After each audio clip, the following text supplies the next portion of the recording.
네, 골로새서 2장 13절에서 19절 말씀입니다.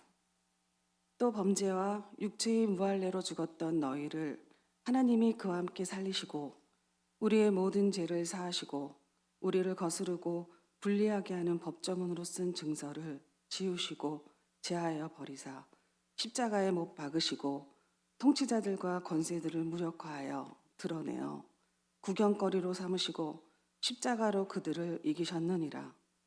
그러므로 먹고 마시는 것과 절기나 초하루나 안식일을 이유로 누구든지 너희를 비판하지 못하게 하라. 이것들은 장래일의 그림자이나 몸은 그리스도의 것이니라. 아무도 꾸며낸 겸손과 천사 숭배를 이유로 너희를 정죄하지 못하게 하라.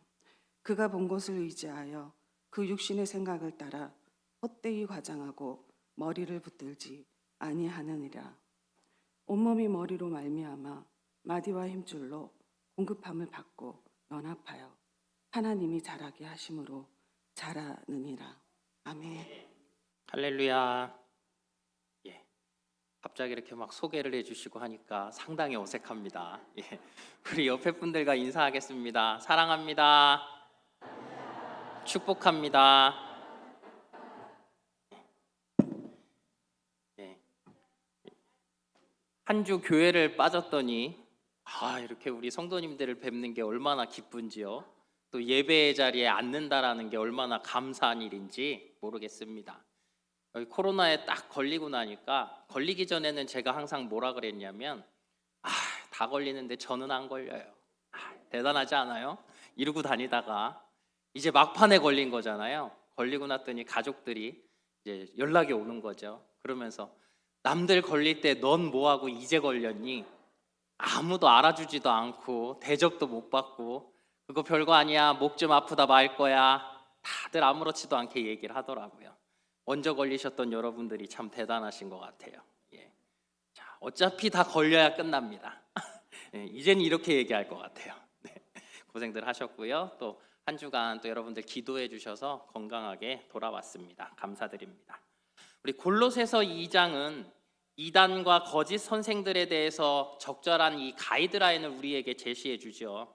그러면서 또 이 이단과 거짓 선생들의 두 가지 특징에 대해서 이야기를 합니다. 첫 번째는 이 거짓 선생들은 종교적이고 신앙적인 것 같은 이 외피를 가졌다라는 거예요. 그리고 두 번째는 거기다가 신령해 보이는 외피를 가졌다라는 것이죠. 그래서 이 이단들은 뭔가 우리가 봤을 때 상당히 영적으로 보이고 또 이들의 이 모습이라는 것이 되게 신앙적으로 보인다라는 거예요. 그렇지 않으면 사람들이 왜 넘어가겠습니까? 그렇죠? 그런 모습을 자꾸 이 외적으로 봤을 때 영적이고 되게 신령해 보이니까 사람들이 그들에게 속아 넘어간다라는 것이죠. 그렇다면 이런 이단과 거짓 선생들 어떻게 우리가 구별할 수 있습니까? 16절 말씀입니다. 그러므로 먹고 마시는 것과 절기나 초하루나 안식일을 이유로 누구든지 너희를 비판하지 못하게 하라. 아멘. 음식에 대한 규정이 나온 우리 성경 말씀은 여러분들이 잘 아시지요? 구약 성경에 보면 레위기나 신명기에 보면 먹어라, 먹지 마라 이런 이야기들에서 잘 나와주고 있다라는 거예요. 그런데 이 거짓 선생들은 어때요? 이런 구절들을 우리에게 이야기하면서 우리에게 좀 더 신앙적으로 열심을 내기 위해서는 먹고 마시는 것 중에 금해야 하는 것이 있다라고 얘기해요. 또 금욕적인 생활을 해야 된다라고 얘기합니다.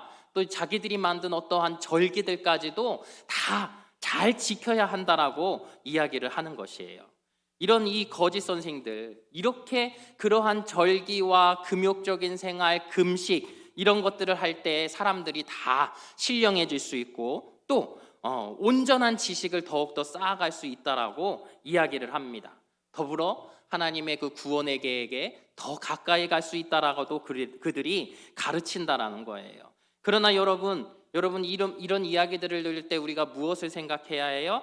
우리가 지난 시간에 배운 대로 이 모든 우리가 원하는 그 충만이라는 것은 이들이 이야기하는 어떤 금욕이나 금식 뭐 어떤 이 영적인 것 이런 것에서 얻는 것이 아니라는 거예요. 그러면요 바로 예수님에게서 예수 안에 이 모든 충만이 다 있다라는 것이죠. 그러니 우리는 어떻습니까? 우리 생명의 부요를 원합니까? 우리 죄사함의 그 풍성함을 원하십니까? 우리의 삶 속에서 승리함을 원하십니까? 그렇다면 이 모든 것들은 그리스도 안에 있다라는 거예요. 이 신성한 모든 충만이 그리스도 안에 있기 때문에 우리가 예수를 믿기만 하면, 우리가 그 믿음으로 인하여서 그 충만이 우리 모두에게 주어진다라는 사실입니다. 우리는 하나님이 주신 자유를 따라 분별하면서 지체들의 유익을 위해 자발적으로 절제할 수도 있는 존재들입니다.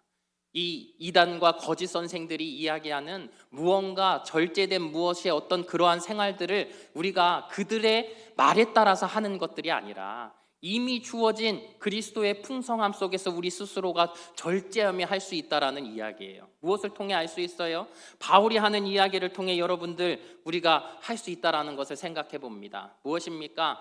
이 이단의 이 우상신들을 섬기면서 그들이 제사의 음식들을 시장에 갖다 팔지만 바울은 그 시장에 내놓은 제사진에 했던 고기들을 사서 먹는 것에 대해서 전혀 꺼리낌을 갖지 않았어요. 그러나 그가 이야기하는 것은 무엇입니까? 만약에 지체들이 믿음이 연약해서 그것을 먹는 거에 대해서 그들이 만약 시험 든다면 내가 기꺼이 이 고기 먹는 것을 포기하겠다, 내가 먹지 않겠다 라고 말하는 것을 보지 않습니까?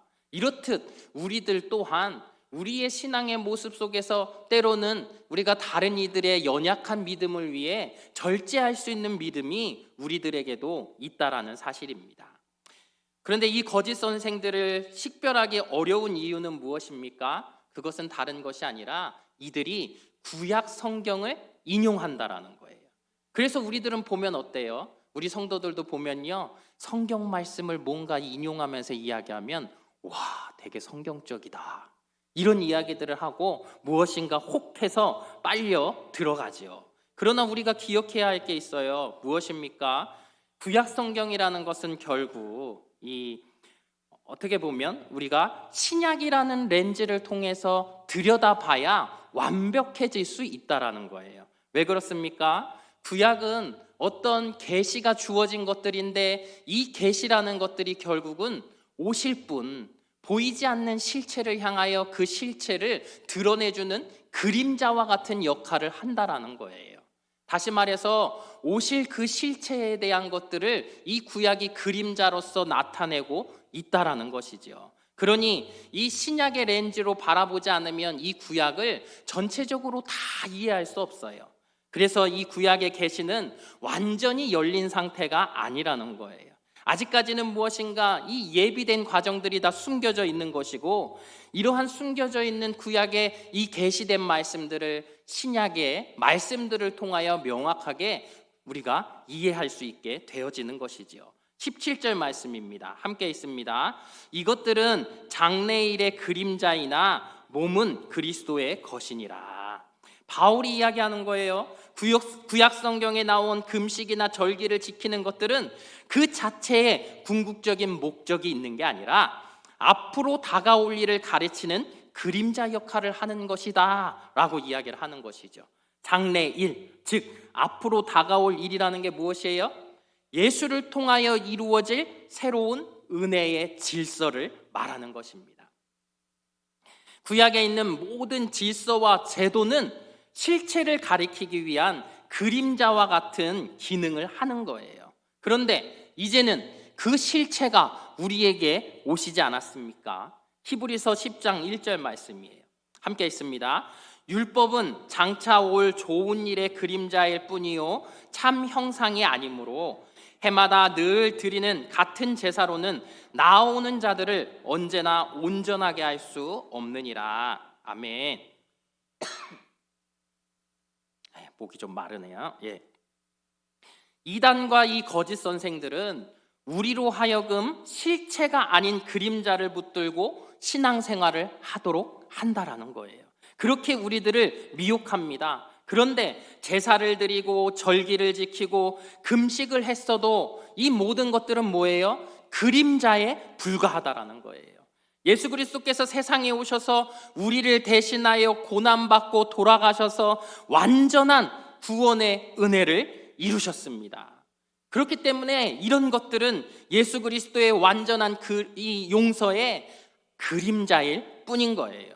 그렇기 때문에 반복해서 지켜야 하는 이런 의식들은 없어져야 하는 것들이지요. 여러분, 율법이라는 것이, 그리고 또 성경 속에 나오는 구약의 제사라는 것들이 한번 잘 생각해 보세요. 그것들을 왜 반복해서 하나님께서 그들에게 하게 하셨을까요? 그 일들을 보면서 우리가 예수 그리스도께서 오시고 나서 십자가에 달려 돌아가시는 모든 사건들을 보니까 이해가 다 되어지는 거예요. 왜 하나님께서 그 제사를 그들에게 지내게 하셨는지, 그 제사라는 것을 통해 어떻게 예수님께서 우리의 모든 죄를 지고 십자가에 달려 돌아가신 것인지, 이 모든 것들을 우리가 이해하실 수 있도록 하시는 한 방편이었을 뿐이라는 거예요. 그러니 이것들이 그림자일 뿐인 것이고, 이제 와서 예수님께서 이 땅에 오신 지금에는 그 모든 것들이 필요가 없는 것들이고 어리석은 일들일 뿐이라는 것입니다. 그런데 여러분, 왜 사람들은 이러한 일들에 자꾸 우리가 현혹되는 것입니까? 그 이유를 생각해 보면 자기 중심성이 만드는 죄 때문이라는 거예요. 어떤 죄? 볼까요? 빌립보서 2장 3절에는 성경은 자기보다 남을 낮게 여기라라고 이야기를 합니다. 그런데 우리 성도들은 어때요? 신앙생활도 내가 다른 사람보다 더 잘하기를 원하는 거예요. 그런 마음을 내가 가졌을 때 이 이단과 거짓 선생들은 어때요? 내 마음속에 있는 그 빈틈을 비집고 들어오는 것이지요. 그리고 우리에게 왜곡되고 부패한 종교성을 심어주기 시작하는 거예요. 그런데 우리가 핵심을 바라봐야 되는데 자꾸 껍데기, 그 모양만 바라보게 되어지는 것이죠.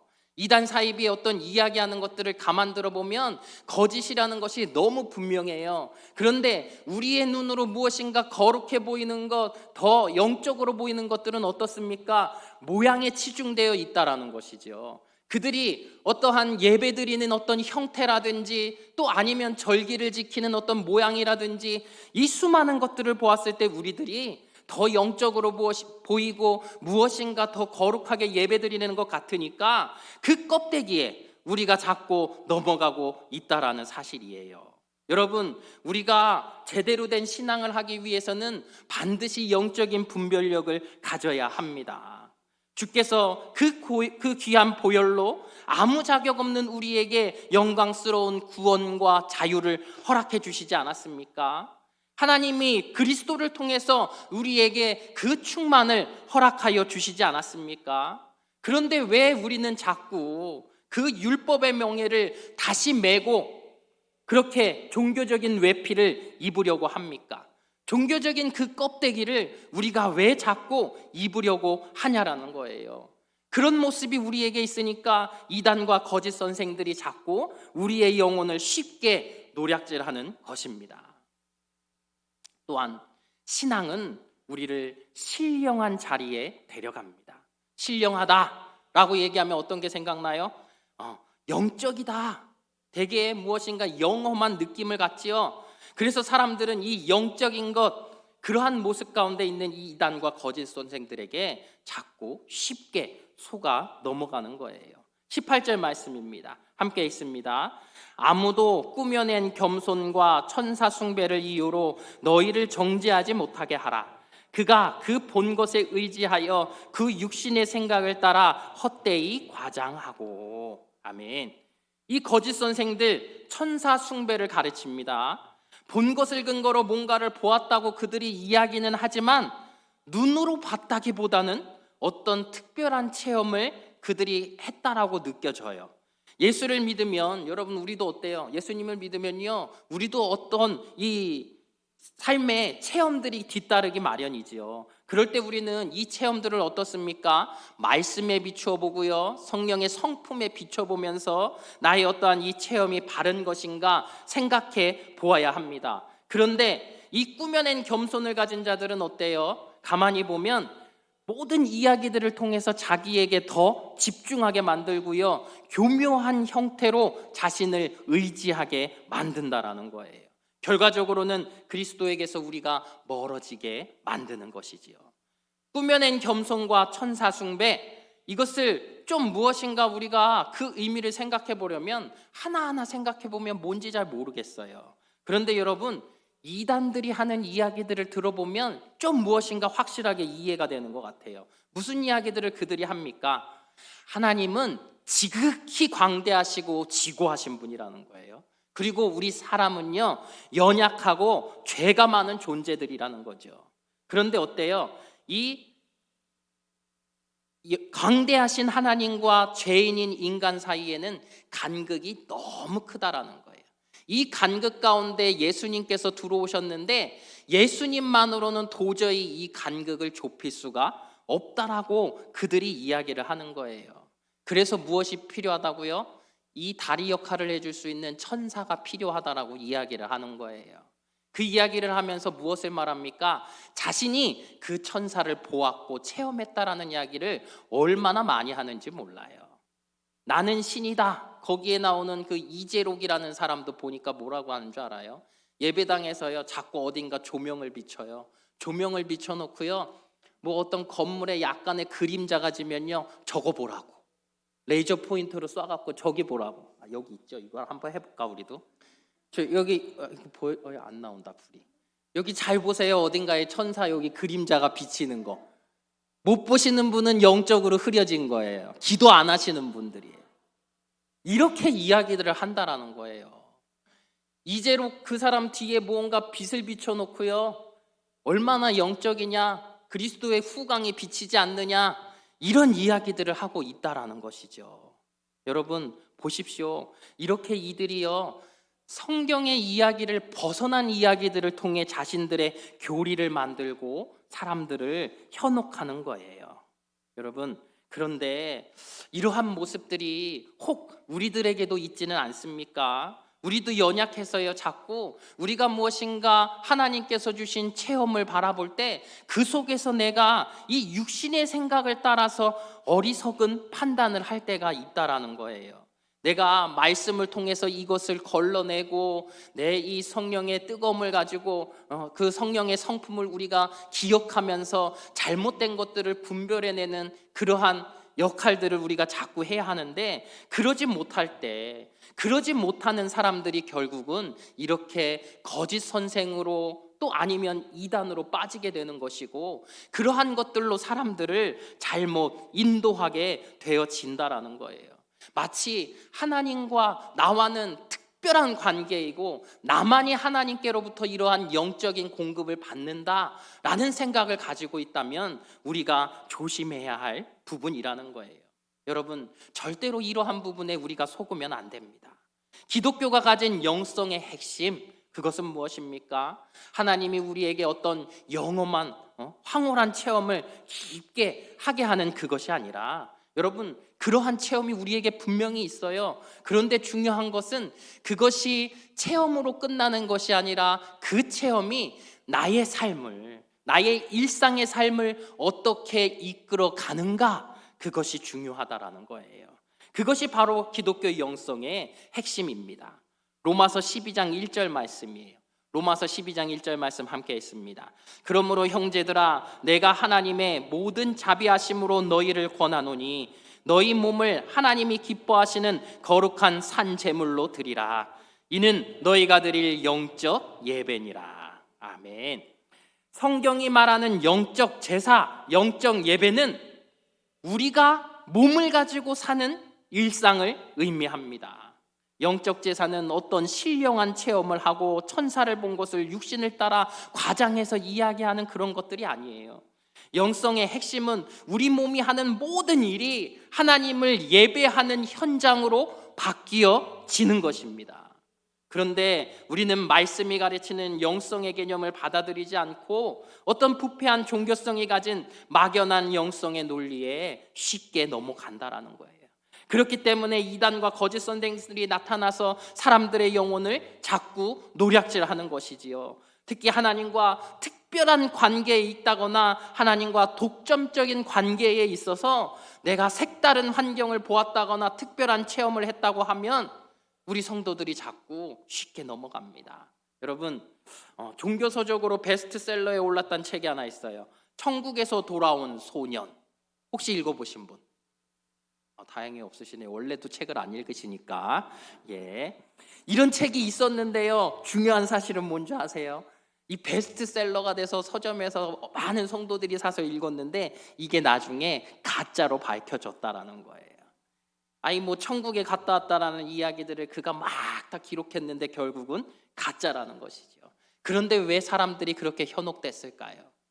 우리 국민성이요. 어떻게 보면 우리나라의 어떤 종교성이요. 아직은 그 샤머니즘을 우리가 벗어나지 못했기 때문에 그래요. 100년이라는 어떤 이 전통을 가진 신앙이지만 아직 우리들 속에서 그 샤머니즘적인 모습들이 다 벗겨내지지 못했기 때문인 것이지요. 그러다 보니 어떻습니까? 우리 한국 교회를 골병들게 하는 가장 큰 것들은요, 누군가 아주 큰 영적인 체험을 했다라고 이야기하면서 사람들에게 자꾸 그 종교를 강요하고 그렇게 이단들이 자꾸 나타나고 있는 일들이라는 거예요.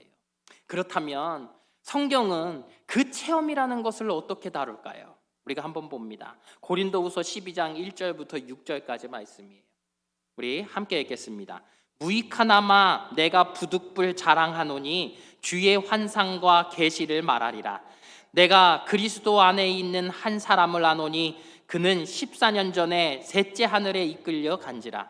그가 몸 안에 있었는지 몸 밖에 있었는지 나는 모르거니와 하나님은 아시느니라. 내가 이런 사람을 아노니 그가 몸 안에 있었는지 몸 밖에 있었는지 나는 모르거니와 하나님은 아시느니라. 그가 낙원으로 이끌려가서 말로 표현할 수 없는 말을 들었으니 사람이 가히 이르지 못할 말이로다. 내가 이런 사람을 위하여 자랑하겠으나 나를 위하여는 약한 것들 외에 자랑하지 아니하리라. 내가 만일 자랑하고자 하여도 어리석은 자가 되지 아니할 것은 내가 참말을 함이라. 그러나 누가 나를 보는 바와 내게 듣는 바에 지나치게 생각할까 두려워하여 그만두노라. 아멘. 고린도에 있는 이 교회의 가장 큰 문제는요, 은사 체험이었어요. 은사가 아주 풍성한 교회였다라는 거죠. 그러다 보니까 그들은 이 바울 같은 위대한 사도가 와서 말씀을 전해도 잘 듣지 않는 거예요. 그래서 바울이 부득불 자신이 14년 전에 했던 이 특별한 체험에 대해서 이야기합니다.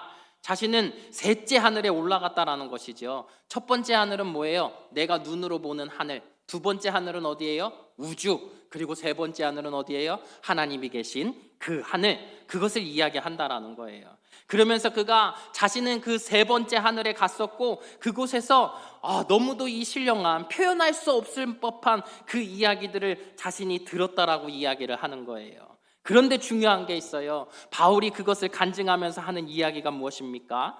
무익하나마 내가 부득불 자랑하노니, 내가 이런 사람을 위하여 자랑하겠으나 나를 위하여는 약한 것 외에 자랑하지 아니하리라 이야기합니다.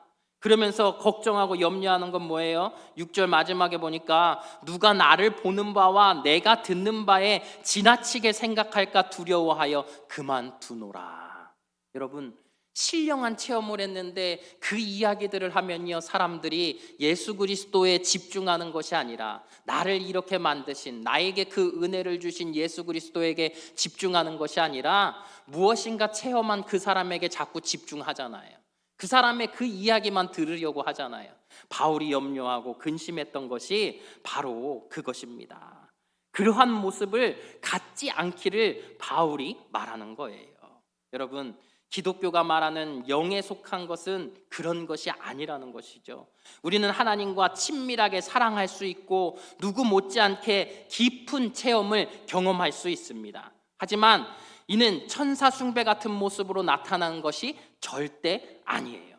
하나님이 받으시는 신령한 제물은 우리의 일상이 영적 예배가 되도록 우리 몸을 만드는 것, 그렇게 나타나는 것을 하나님께서 원하고 계신다라는 거예요.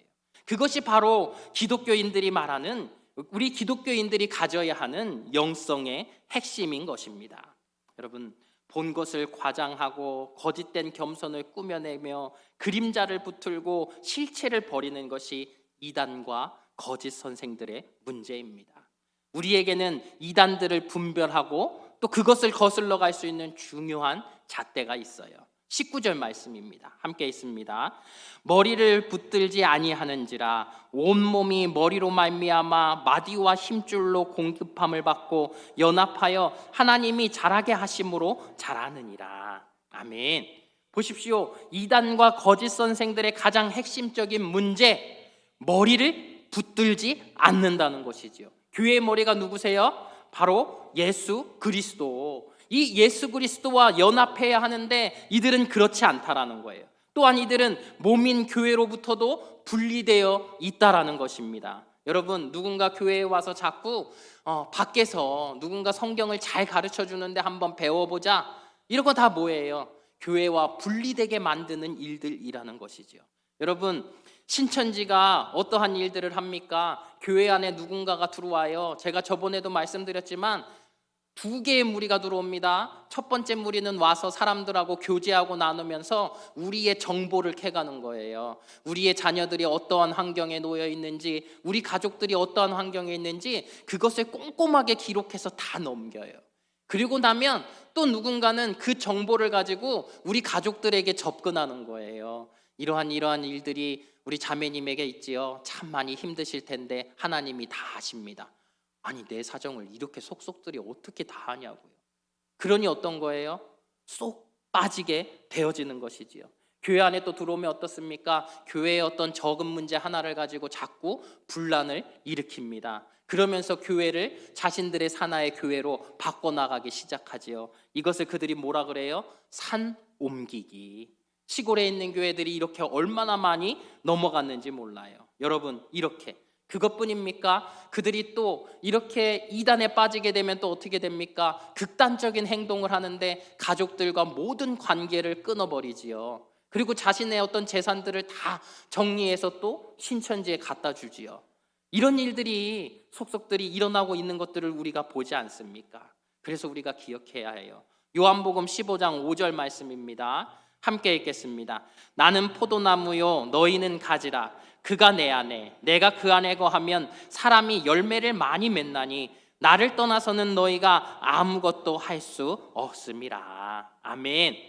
가진 우리가 그리스도와 함께 연합되어 나무에 단단히 박혀 있어야 열매를 맺고 풍요로움을 누릴 수 있다라는 거예요. 그러나 이단과 거짓 선생들은 우리를 그리스도께로부터 분리하려고 할 뿐 아니라 형제 자매로부터도 분리시키려고 한다라는 사실이지요. 사랑하는 성도 여러분, 율법적이고 금욕적인 신앙이 더욱 종교적 모습을 갖고 있는 것 같지만 이런 것들은 껍데기에 불과합니다. 그런 종교적인 외피에 우리가 속아서는 안 될 것입니다. 그리고 아무리 신령해 보일지라도 그리스도와 공동체로부터 성도를 분리시킨다면 이는 악한 것입니다. 잘 분별해서 우리가 주님 안에서 잘 양육되고 자라나야 할 거예요. 이단과 거짓 선생들의 교훈을 우리가 잘 식별하여서 주 안에서 우리가 바르게 머무를 수 있는 복이 우리 성도님들에게 가득할 수 있기를 주님의 이름으로 축복합니다. 예수 안에 모든 충만이 다 있습니다. 그 충만함을 우리가 예수 그리스도를 믿음으로 말미암아 누릴 때 그것이 바로 우리 성도들의 온전한 자유가 되어질 것입니다. 그 자유를 누리시는 우리 성도님들 되시기를 주님의 이름으로 축복합니다. 기도하겠습니다. 거룩하신 하나님, 예수 그리스도의 귀한 보혈로 아무 자격 없는 우리에게 영광스러운 구원과 자유를 주셨습니다. 그러면 예수 안에 있는 신성의 모든 충만이 우리가 예수를 믿음으로 우리에게 주어졌음을 믿습니다. 뭔가를 더하거나 그리스도를 대처할 아무것도 필요 없음을 고백하며 율법의 멍에를 다시 메고 종교적 외피, 종교적 껍데기를 자꾸 입으라 하는 자들, 육신의 생각을 따라 신령한 척 과장하는 자들에게 현혹되지 않게 하여 주시고 우리 몸이 하는 모든 일이 하나님을 예배하는 현장으로 바뀌는 깊은 영성과 분별력을 갖게 하여 주시옵소서.